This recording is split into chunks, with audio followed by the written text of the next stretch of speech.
Welcome to part 2. I'm going to be talking about shields and materials for doing this. I'll set you up here.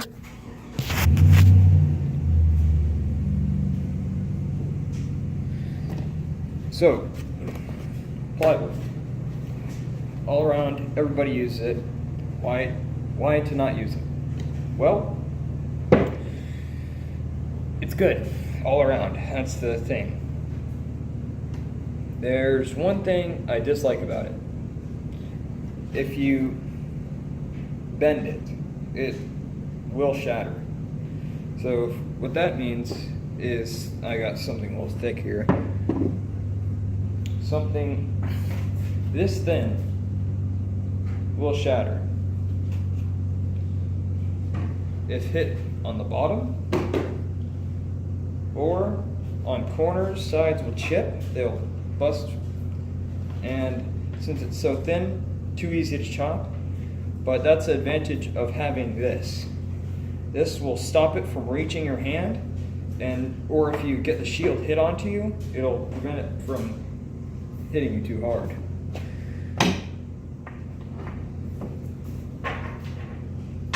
And that's another problem I have with this one, which is thin on the bottom. But it's thin all around, and boom, I have this to protect my hand. The thing is, this one's slightly bigger actually. That's an advantage. And I got aluminum to make it be able to disperse the shock a lot more.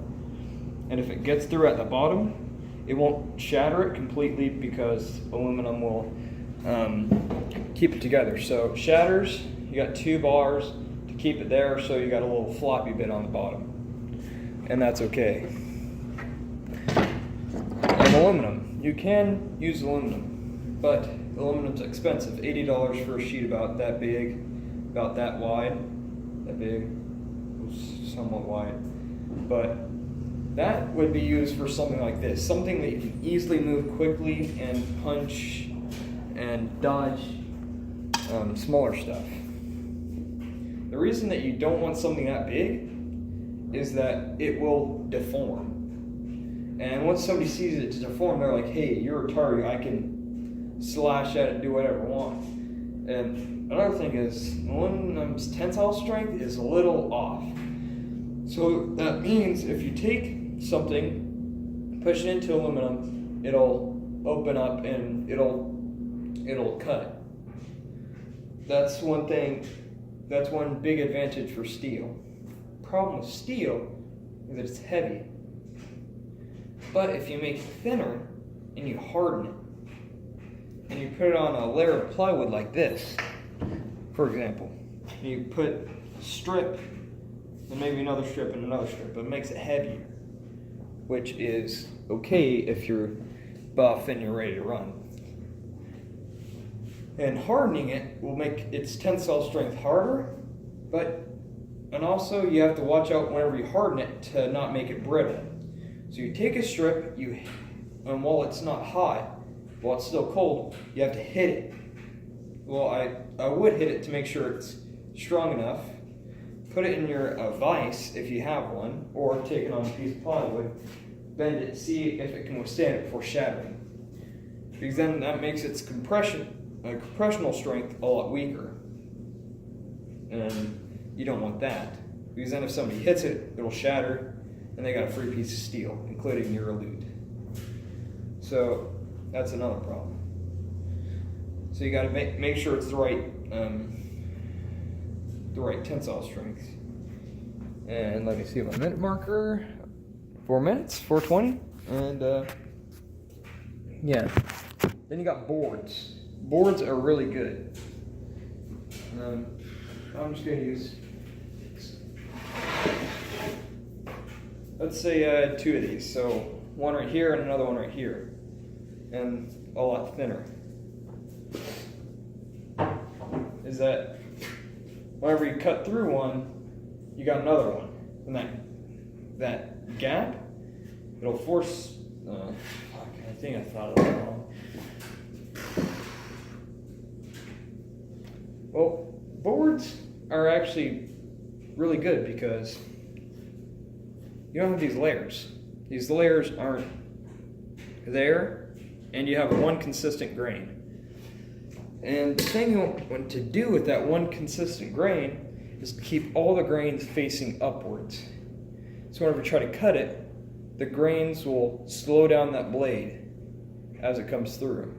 And then stopping the blade in your shield, grab their weapon, move it, and bring in your own. Or if I did it right with my left hand, grab their weapon, move it, and come at them.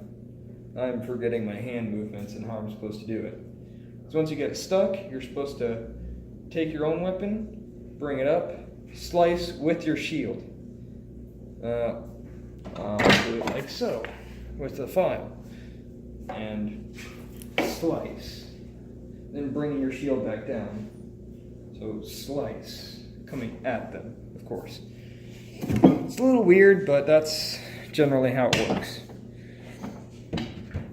But I do not study HEMA or any of that historical martial arts stuff, but that's how I think of it.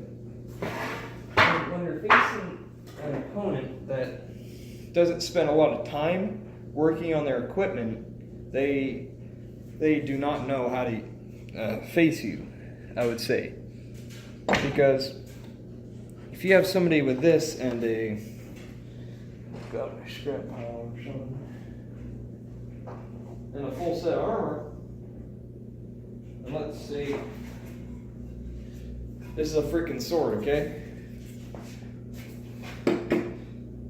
Somebody has a sword and a fucking shield coming in, alright? What can you really do? Grab your wooden club and your homemade piece of garbage and come at them? That isn't going to work. If you personalize your equipment to face other opponents that are better equipped, even if it's upgrading your shield and getting a better tool, nobody can face you because your shield is better, your weapon is better, and if you study it to make sure everything is correct, nobody can really attack you as you're protecting yourself and you're attacking and advancing. Another thing is you get a battle band. Okay? A battle band is where you have a band of people and you battle. But the thing is, that's illegal. And you kind of don't want to do that. And you're basically ganging up on some guy and you're starting a gang, almost. Which, if you're Antifa, you already have a gang. And you're already set. And whenever you're alt-right are just normal people, but generally they're not dungeon trolls, okay? Just like me, I'm not a dungeon troll, and I'm part of the right. The thing is, they have better know-how, I would like to say. They're not leftists, they know what they're doing. They believe in the Second Amendment too, so you know what that means. We do. But yeah, that's just my talking about shields. And a marker, 8 minutes, 9, 10, 11, 12, 4 minutes, and yeah. Just the way you're equipped is a big, important thing. Whenever you're equipping yourself, you don't want to get excited, okay? You want to think about what are the advantages and disadvantages. What will get me brought down and what will bring me up. And whenever you don't think about these, you could really get in serious trouble. Because if you do not think about your armor right, your shields right, your weapon right, you could have big holes, I'd like to say. And whenever you have big holes, you have big problems. big problems. You don't know if your shield can withstand certain things, your weapon is unreliable, your armor has too many gaps. You need to think about this. And whenever you don't start thinking about it, you could be brought down really quickly in battle. So you really need to think about it. What materials you're using, what's the cheapest and most effective way to do it, and test. Now, I just destroyed a shield yesterday just to make sure my proof of concept was right. I did a, what was it? 30-degree angle, not 30-degree, a 10-degree angle, I think. I made an angle, and I put brackets, and I made sure it would work. And here, I'll sketch out my problem. I only got a minute, so boom, boom.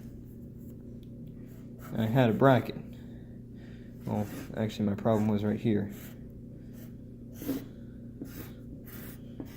I had a bracket here, here, here, and here. The problem is that I had all this gap.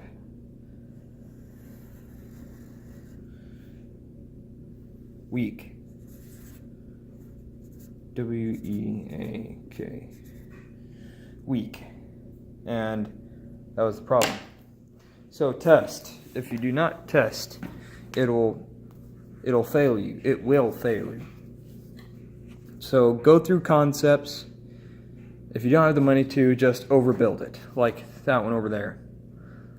And run through your own designs, sketch them out, figure them out, make sure you have the resource for it, and that's how it'll go. So yeah, bye.